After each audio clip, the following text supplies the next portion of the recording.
All right, let's talk about some vocabulary here. I said we were going to talk and give you some terms to use. So here's how to speak startup investor. First word is pitch. There's a joke. Gao Kawasaki, he used to work for Apple way back in the day. He became a venture capitalist. He wrote a book, but it's a famous book.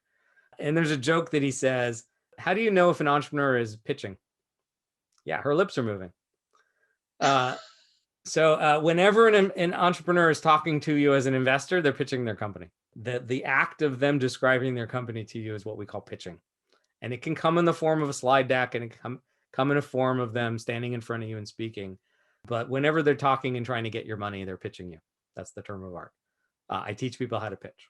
My other job is teaching entrepreneurs. I always find it really fun because I can teach the entrepreneurs how to pitch, and I can teach the investors how to understand what the pitch means. What are they hiding?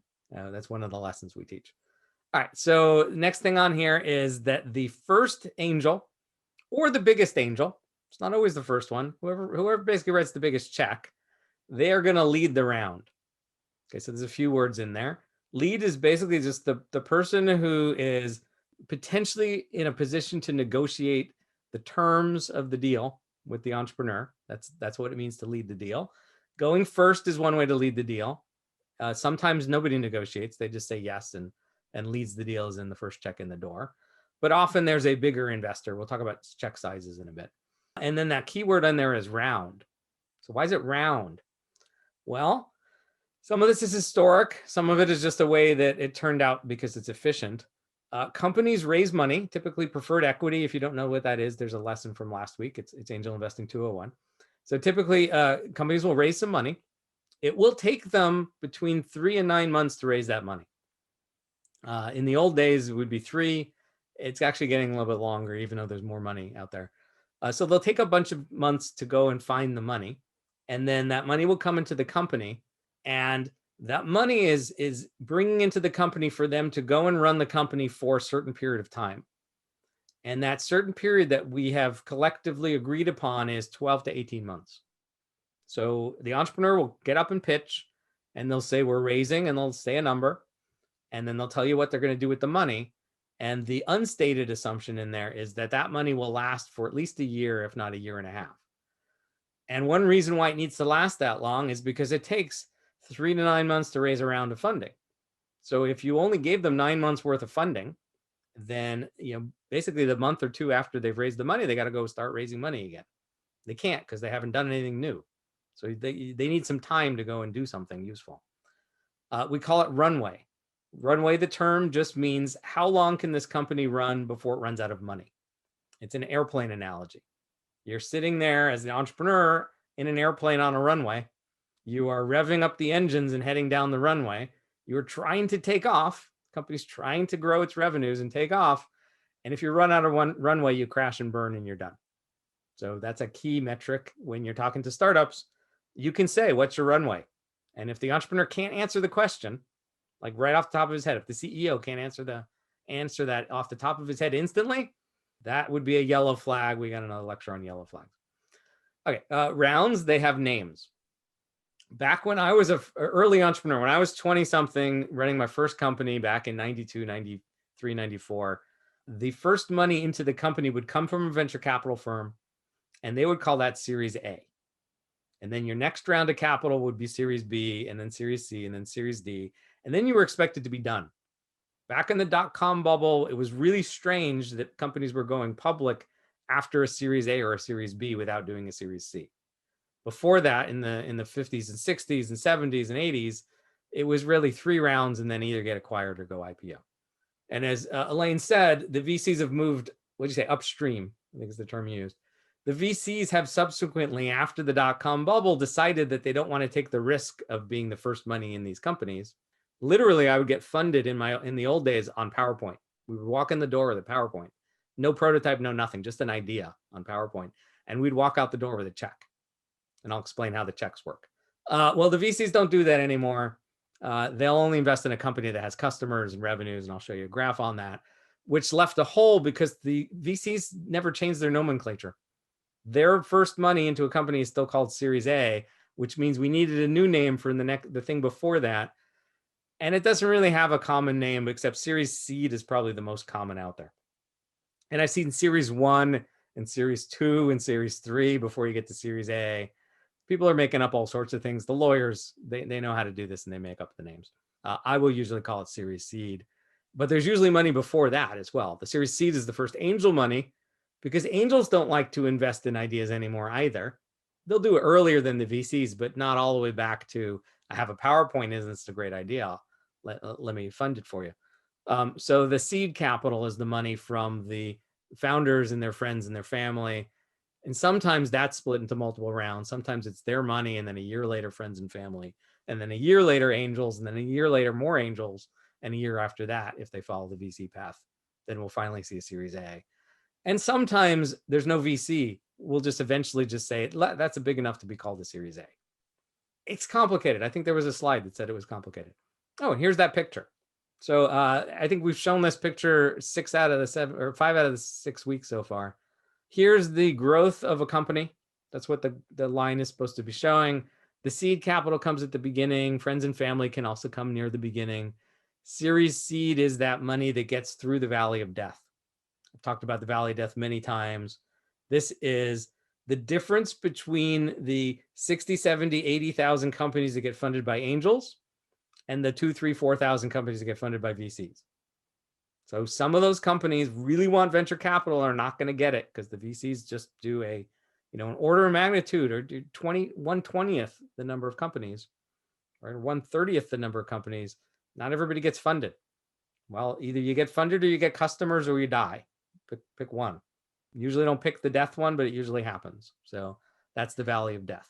Some get through that with some seed money from angels, some series seed or whatever you want to call it, or convertible notes. And then finally, when you get to the other end of the valley of death, that's basically where we call it a Series A, no matter where the money comes from.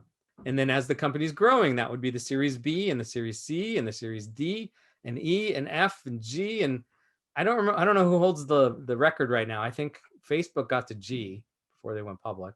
WeWork got to like G or H. Nobody's gotten to Z yet.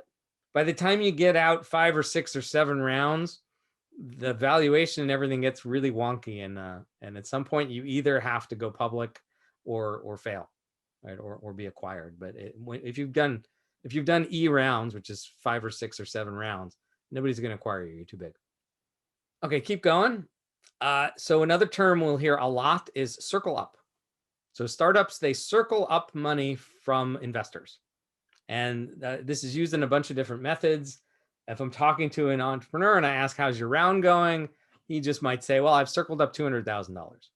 Or he may say, I've circled up half the money I'm raising without giving me an exact number, because it turns out angels aren't really good at describing how much they're going to actually invest. They'll say they're in, but they may not say they're in for how much. They may give a range. I've gotten that many times. Oh yeah, I'm in. I get 25 or 50. Okay, that's nice. That's good. Or you'll hear the phrase often, they've soft circled the money.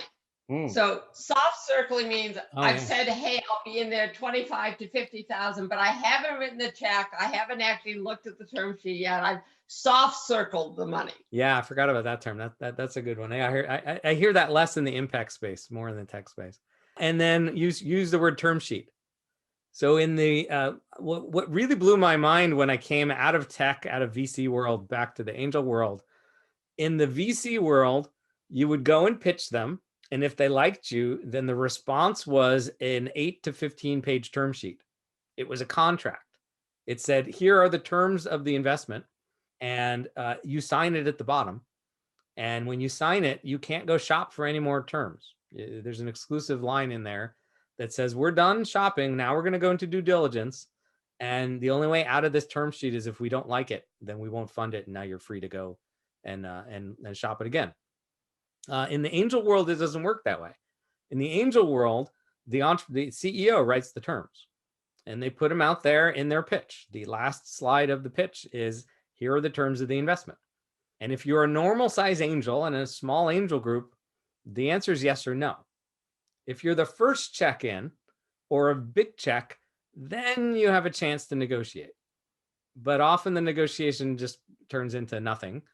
It's not like in a VC. VC, we would go line by line and paragraph by paragraph and negotiate the whole thing. And it would take us hours. You want to refute that, Elaine? Yeah, I don't totally agree with that. It really depends on if you are a first-time entrepreneur. There's going to be a lot of discussion about what's the valuation, what's the term, what you're doing with the angels, because the angels are writing bigger checks nowadays. You know, the typical angel investors, the group, might not the individual necessarily, is writing checks for about $250,000 to $1 million.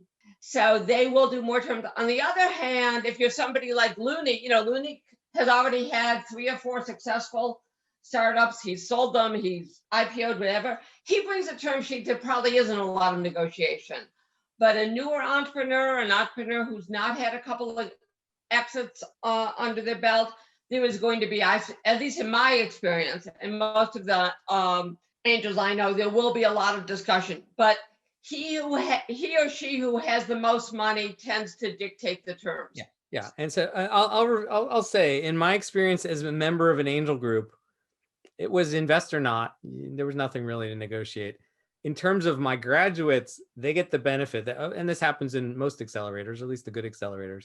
Before we go and ask for investors, I sit down with the entrepreneur and I tell them what the terms should be. And we may negotiate something based on markets, but I'm saying, you know, right now you're doing a convertible note. Okay, well, here's what's the norm in a convertible note right now. And we write it down and that's it. Nobody ever negotiates it. So in the 100 companies I've worked with, and I don't know, 60, 70 that have gone out to raise money, maybe 2 have ever had a negotiation. And everybody else just, it's yes or no. That's just my experience. I've only been in Seattle. Like there's a few other caveats here, which is everything works a little bit differently on the coasts. Everything works very differently in San Francisco and New York. And then Seattle is somewhere in between. It's a very advanced ecosystem. We're a little more like California than the rest of the country, but we're not flooded with money. So, you know, things that I see here, and I've only really done business here, been here for 30 years.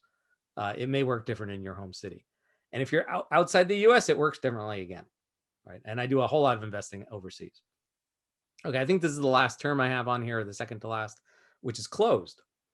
We talk about closing a round. So closed seems like a bad thing, but closing is actually a good thing. Closed is when the paperwork gets signed. And then once the paperwork is signed, then the money gets wired around, or sometimes paper checks get written if it's small checks. And so the entrepreneur is really excited when things close, because then they're done raising money and then go run a company finally. Raising money is not fun. And if you're an angel, closed is when you can actually like write this thing down that you're done. Closed is the time when you actually discover that you have to read an 80-page document to sign.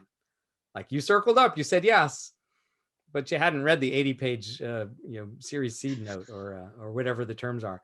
This happens to me all the time, especially with my nonprofit thing, where we're doing an investment service, and I'll get dropped like 120-page contract to sign, right? And they just like, oh, just sign it. I'm like, okay, yeah, but 120-page contracts, that's like a half an hour of reading. It's a half an hour reading for me because I've read literally like 200 or 300 of these investment contracts. If you're a new angel, you've never done this before, you get a brand new, whatever it is, doesn't matter what the terms are, you've never seen them before, you don't know what's normal. I know what's normal. Things pop out, right? For Elaine, same thing. She knows what's normal.